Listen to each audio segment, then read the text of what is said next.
नमस्कार जय जगन्नाथ। तो आज आम रत्नाकर चैनी विषय पढ़ा।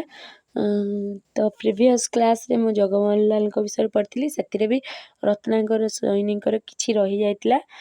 तो ये रत्नाकर चैनी विषय डिटेल्स आलोचना करवा। तो रत्नाकर चैनी सर्वप्रथम साहित्यिक अर्घ केउटी अस्तरागर चंद्र पर प्रकाशित 1968 प्रकाशित होती। तो तांकर पुरस्कार प्राप्त पुरस्कार है श्रेष्ठ नाट्यकार अहमदाबाद नाट्य प्रतियोगितार 1972 हूँ पुरस्कार पाई। ओडिशा साहित्य अकादेमी 1975 पाई। कलंकित सूर्य पाई धरित्री साहित्य सम्मान 1980। प्रजातंत्र विश्व पुरस्कार 1981। मन रखिए जे कलंकित सूर्यटा केते मसीह पाई। कलंकित सूर्य पाई ओडिशा साहित्य अकादेमी पुरस्कार 1975। तो पुनश्च पृथ्वी नाटक क्या द्वारा अनुदित है? धनंजय वर्मा। अस्तरागर चंद्र केवे रचित होती? 1965। अस्तरागर चंद्र प्रथम थर पर केवे अभिनीत होता?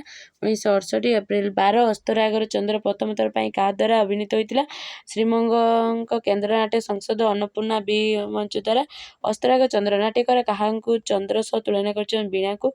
अस्तरागर चंद्र नाटकर प्रथमार्धे कौन अच्छी बोली नाट्यकार कहते? कवितार उदय राग।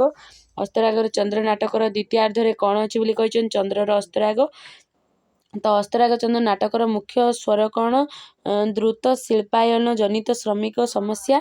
केउटी नारी भूमिका विहीन नाटक। मंचनायिका मुख्य स्वर कौन? अभिनय नायिका व्यतिरेक उपजुवा समस्या। तो मंचनायिका केवे प्रकाशित? 1968। मंचनायिका विषय वस्तु क्या भितर सीमित? क्लब भितर। राजहंस प्रथमार्धे केतोटी दृश्य अच्छी? 2टी।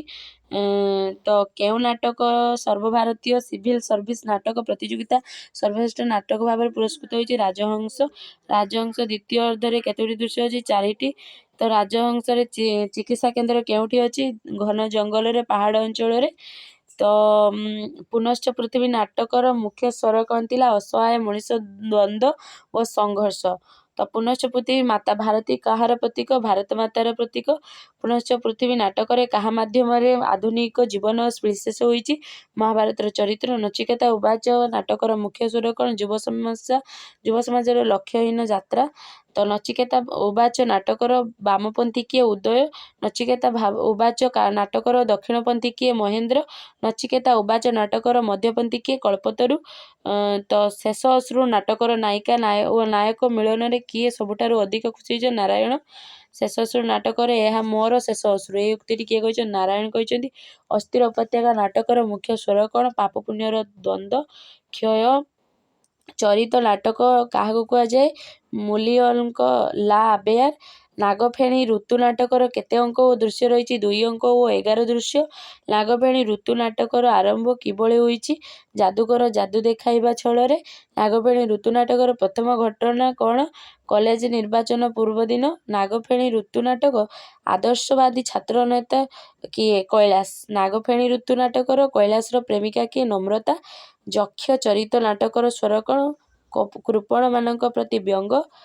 यक्ष चरित कृपण चरित्र किए? धनी राम। तो एतिकी रहा। नमस्कार। रोचे लाइक करंतु शेयर करंतु सब्सक्राइब करंतु।